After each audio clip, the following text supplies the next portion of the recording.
I was a premature baby with a lot of health issues. My father passed away from HIV. I saw my mother in coma. A lot of people I grew up with would get sick and they would pass away. I developed B-cell lymphoma. Cancer treatments were really hard, but I beat it. My whole stomach lit up. I have B-cell lymphoma once again. I beat that one as well. I was about 26 years old. They diagnosed me again with Hodgkin's lymphoma this time. Yay, no more cancer. I was cured. I'm very proud of myself.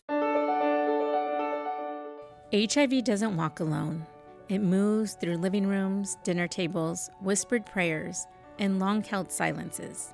It weaves itself into families, into the hearts of brothers, the questions of children, the quiet strength of grandparents, and the vows shared between spouses. This season, we shift the mic. We listen to those who've stood beside, behind, and sometimes in the shadows. Family members whose lives has also been touched, tested, and transformed by HIV. Their stories are not just reflections of love and loss, but of courage, presence, and undeniable connection. Because healing doesn't happen alone. It happens in community and sometimes in family. This is season 9. This is Confessions.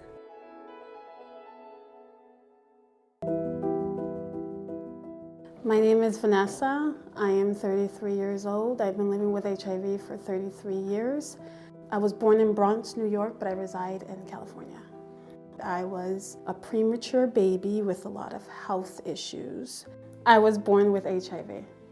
The beginning that I remember, I think I was about 3 years old in the hospital. I was in the hospital a lot. I remember seeing a lot of doctors, nurses, and my mother. Then I believe in 1996, my mom became a widow. My father passed away due to having medical issues from HIV. That's when she decided to move to California with the rest of my family, like cousins, aunts, uncles. That was about in the early 2000s. And I remember maybe when I was 4 years old, that's when I met Dr. Church in Children's Hospital of Los Angeles. That's when everything started with me. I was constantly in the hospital there, and they decided to start me on a IV treatment because for some reason my immune system with the HIV medication wasn't enough for me, so I had to do some IV treatments as well. So my mom agreed to it. They were monthly IVs, treatments that I would come in. They told me that I would need them for life, so I took it in as it was. I think when I was about 7 or 6 years old, they started me on liquid medications, and the medications were really harsh in my body. I could not swallow them. My stomach couldn't handle the medications. So they decided to put on a G-tube on me. That was hard on me, having a G-tube. I was 7 years old. I was like, okay. And it went well with the G-tube. I started taking my medications, numbers looked great, everything went well. But I remember when I would go to school, that was the hardest part. Having a G-tube and doing things with your peers was a little bit different for me. I couldn't really do much with my peers. We would have slip and slide days or certain situations you do in elementary school. I couldn't really do it because of the G-tube.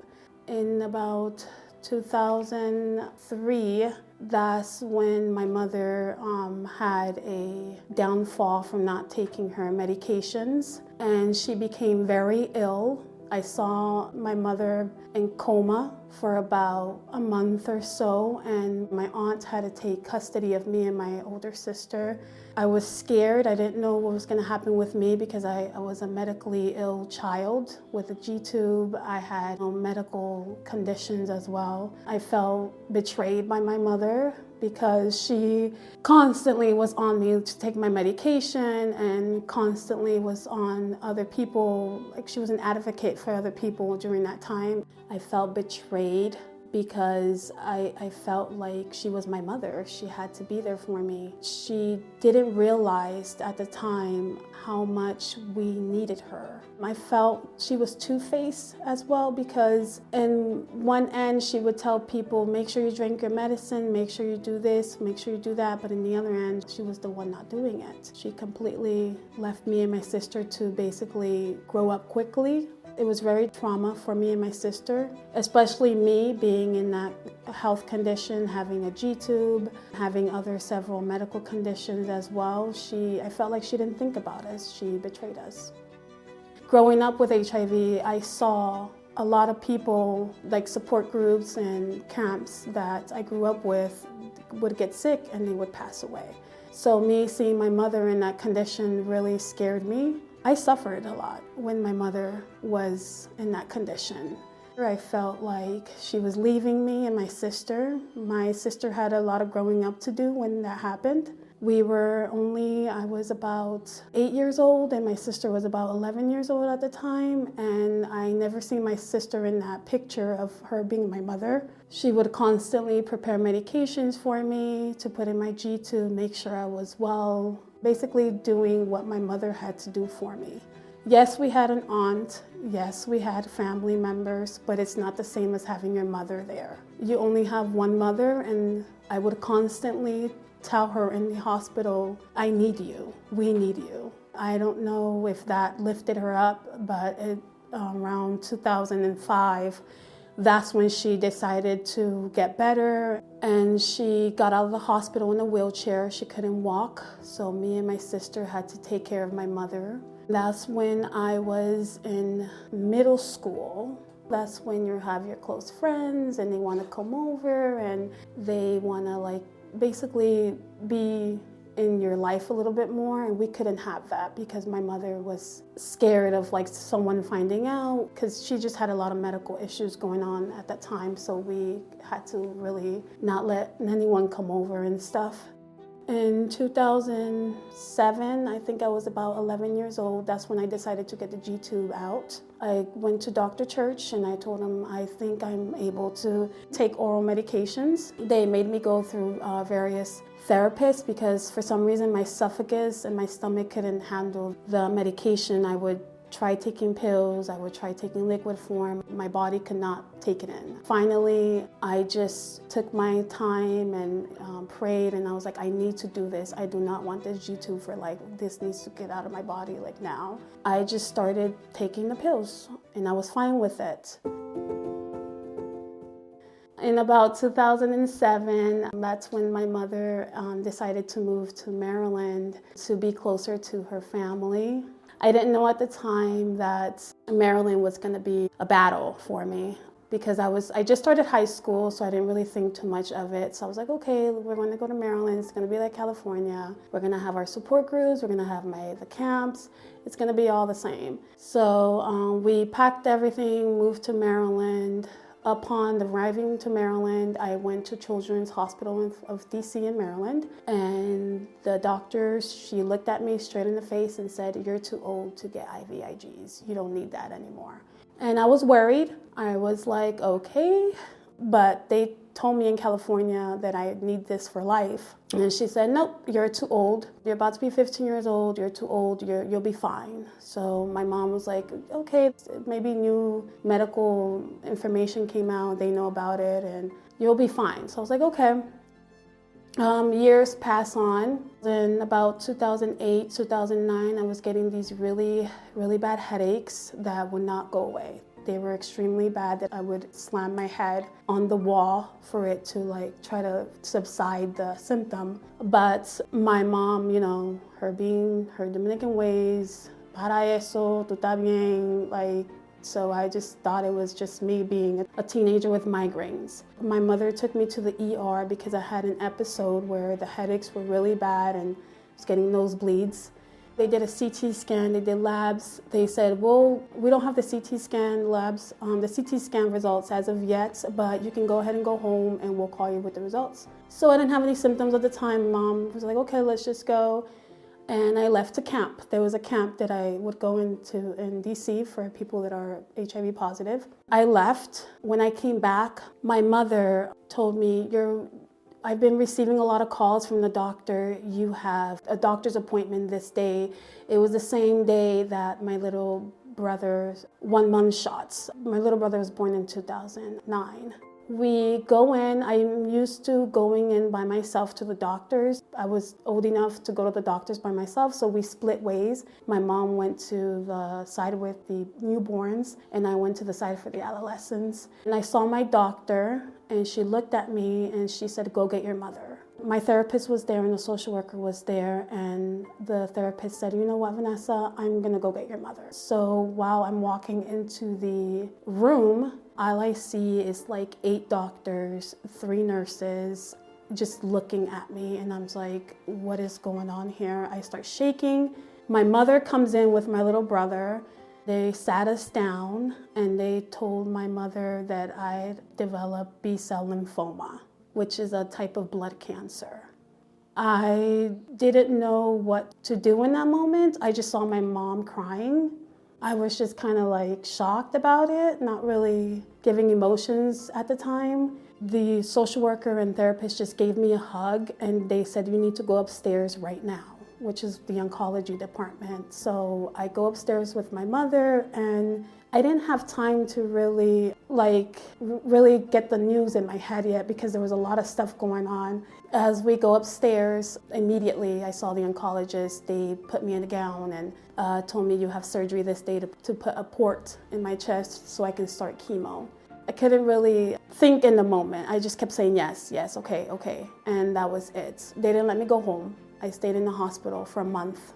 After that, they said that I developed a tumor on the side of my left nasal in my face, and that they couldn't operate because if they did, I would go blind. I went through chemo from 2009 to about 2010. They said I would need about a year or so of chemo. With the grace of God, I only did 6 months of chemo. I was scared. I didn't know what was going to happen to me because I was HIV positive, and on top of that, I have cancer. Cancer treatments were really hard on my body. Till this day, I still have battles every day, but I did it. I beat it, and that cancer.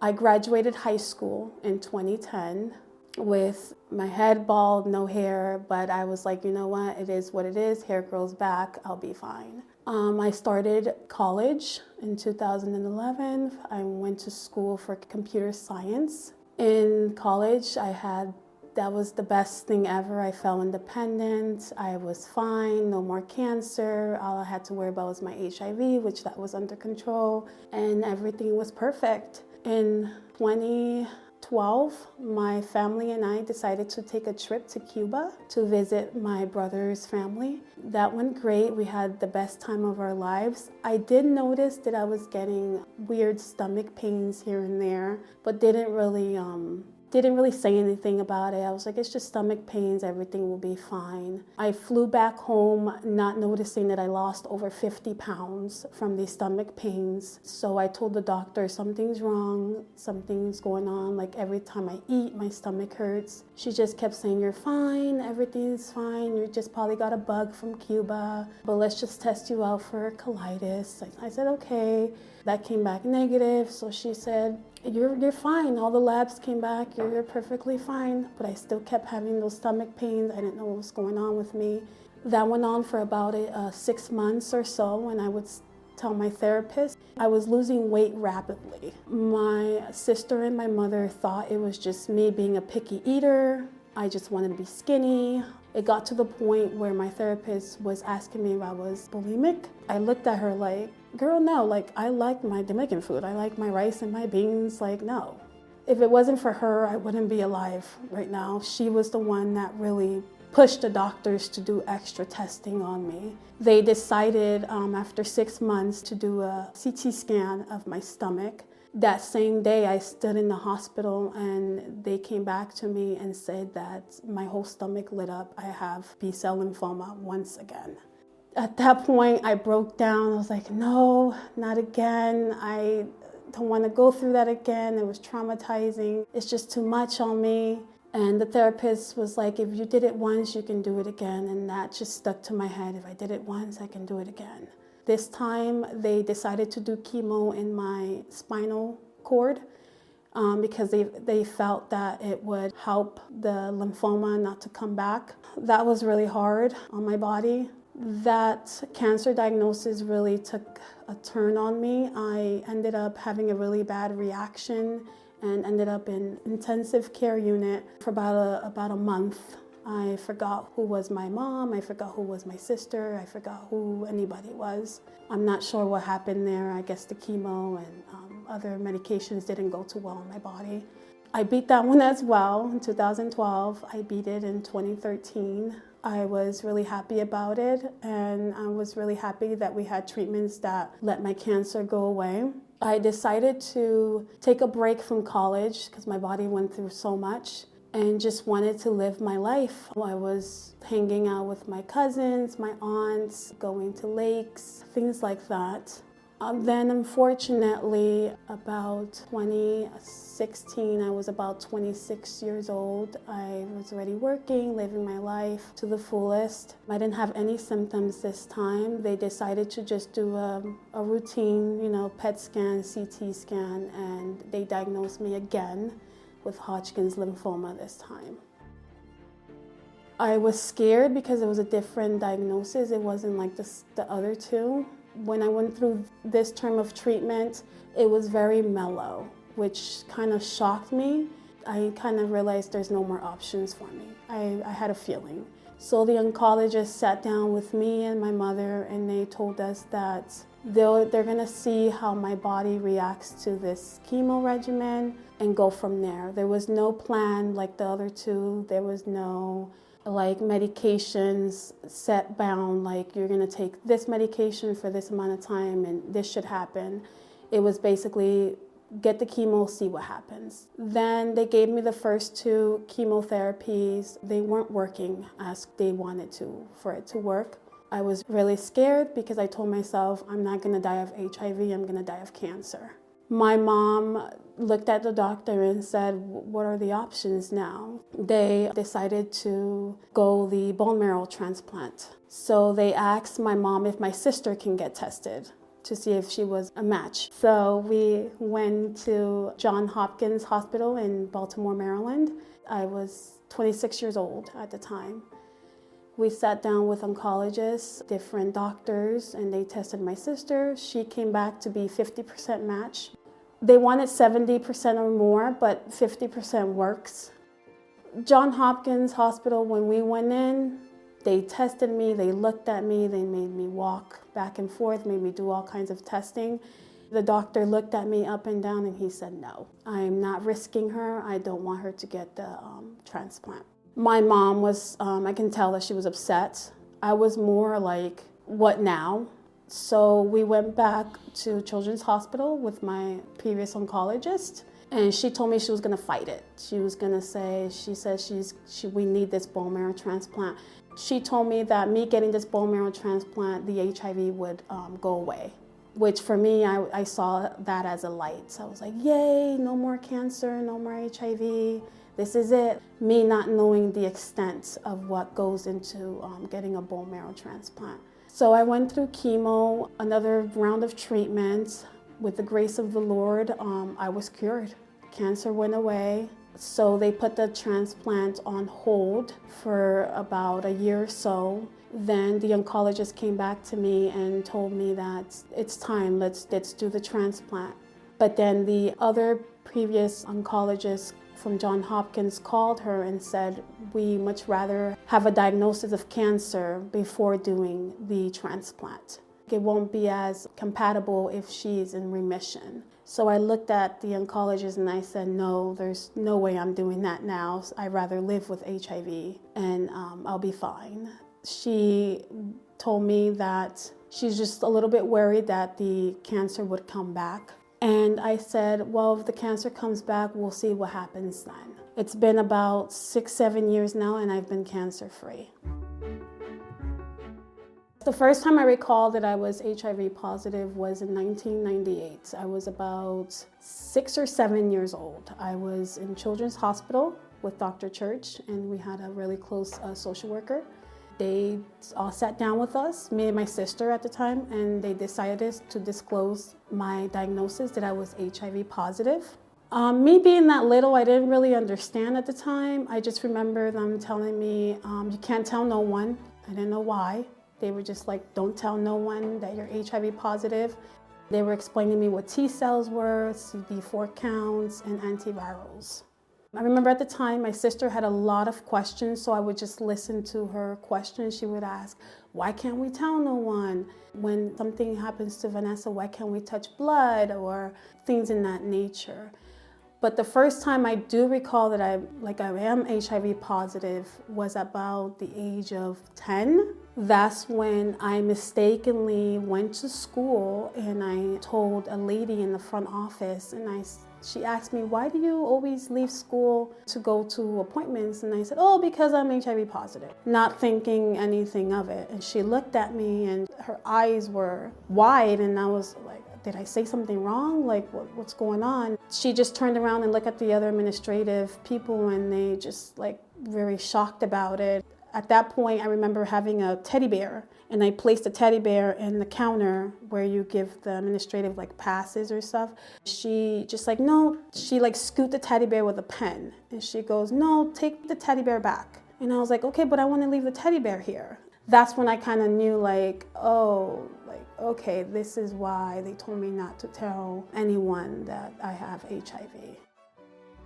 The age difference between me and my sister were 1 year apart. She was born in 1990 and I was born in 1992. My sister is not HIV positive.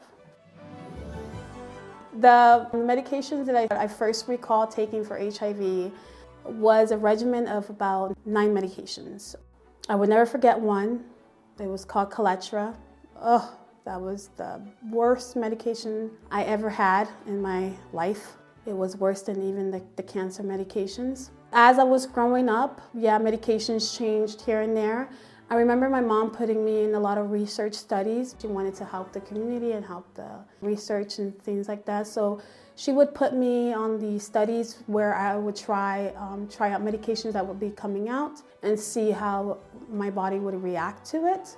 At some point she got worried, so she pulled me out because I was getting a lot of symptoms, rashes, fevers, things like that. But as time went on, I went from taking 9 medications to being a teenager about taking 3 or 4. I think at about the age of like 20, 26 years old, I started with Biktarvy. Now I am currently taking the injectable Carbinuva. I take it every 2 months now. When I first started, it was a pill form for about 30 days. After the 30 days, the first 3 or first 2 injectables, I don't really remember, was every month. And then after that, every 2 months. When I was in my adolescent age, between the ages 13 to maybe 19, 20, I was not adherent with my medication at all. I was on and off because I felt like me being in the eye of the medical, they weren't listening to me, they weren't listening to my symptoms. So I would just tell myself, you know what, if they don't care, I don't care. So I remember fighting with my doctor at the time. They would say, Vanessa, you have to take your medications. I was like, yeah, I will lie about it. Like, I'm taking it. But reality, I was not taking my medications. What turned for me into being adherent with my medication was me going through the cancer.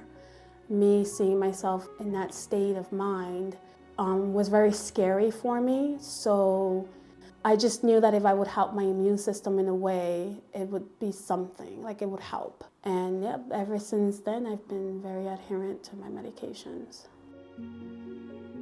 When my mom decided to move to California in about early 2000s, we had a lot of support groups in California. I would go to them, and my mom would sign me up to different camps. I was going to camp every summer, and it was for children affected or infected with HIV. I was very happy that I got to experience that with people my age. being positive. Those summer camps were the best things that I would look forward to. Just being around people that knew my status and being open about it. I didn't have to worry about anything in those 2 weeks that I would go to summer camps. And then coming back home, I would join my mom in the support groups that she would go to in her nearest clinics. I made several friends in camps. I had a lot of friends, honestly, but I know when I moved to Maryland, I lost touch with a lot of them. My main support when dealing with the cancer and the HIV was family and having the right set of mind. If it wasn't for that, I don't think I would have overcome it. At the age 8 or 9, my mom was very open with me and my sister. She was the type of mother that would sit down with us and teach us about STIs and STDs. Because she knew that we were growing up and we were developing kind of quickly. She saw that, we were having our bodies were changing and our friend groups were changing. I was a little bit shocked because I was still young. I was only 8 years old, but my mindset kind of knew what she was talking at the time. She sat us down and she had pamphlets of every type of disease you can think of, chlamydia, syphilis. That's when she came, to the one that said HIV, and she said, this is the one that, me and Vanessa have. She was basically more intense with my sister than I was at the time, because she wanted my sister to really realize, you need to take care of yourself, because what me and Vanessa have is not easy. I was only 8 years old, learning about chlamydia, syphilis, gonorrhea, HIV, AIDS, all the STIs and STDs out there, but I kind of knew where she was coming from. By the time we hit maybe 14 and my sister was about 15 years old, that's when, you start seeing your friends having girlfriends, boyfriends, you start experiencing new things. As for me, being in Maryland kind of pushed me back a lot, because that was the time where you would see someone went to prison because they knew their diagnosis of HIV and they hit them with 20 years in prison. Oh no, I don't want to be that type of person. And they put them in the news, they put them on Facebook, they put them on Instagram. I became very pushed off when it came to those types of things. Yeah, I would have guys oh, you're really pretty, can I take you out and stuff like that. And I would just be like, nope, no thank you. I just completely would shut that down because I got scared. I just told myself that when the time is right and I meet that person, I have to be very careful, because my mind went from 0 to 100 when I was living in Maryland. I did have my first boyfriend in high school. I can tell he wanted to take me out to the fairs and things like that, but my mind would tell myself, oh, what if I have a kiss with this guy and he says it's something else, and I do disclose my diagnosis and he takes it somewhere else, he'll tell someone. So I decided to just completely cut that off. Living in Maryland was very hard for me. I saw my cousins going to clubs, going to parties, having boyfriends, things like that, and I would just be the cousin that was just not interested because I was scared. Discrimination for me was very hard on me. I experienced a lot of discrimination. The first discrimination that happened to me, of course, was in elementary school, but then I would say was with my own family member. I was having a sleepover in my cousin's house. I mistakenly didn't know that, my time of the month came, and my oldest cousin said, oh, Vanessa, it looks like you bled through. And I was like, oh, shit, okay, I'm gonna go home and clean myself off. But I had another cousin sleeping next to me at the time, and she kind of looked at me you have to be very careful next time when things like that happen. Being a teenager at the time, I didn't really think too much of it, but I was like, what is she talking about? She knows better. All my family, we educate them. They should know. It was just really hard on me at the time.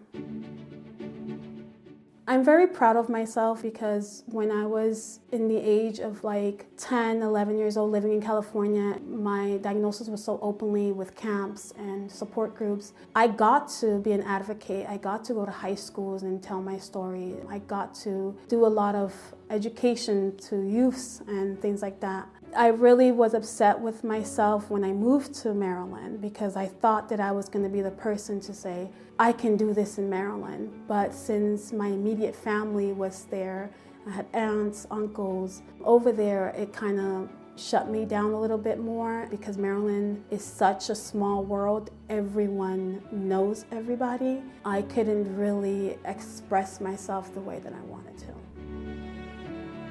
I moved back to California. We decided to move back in 2020 in the middle of COVID-19.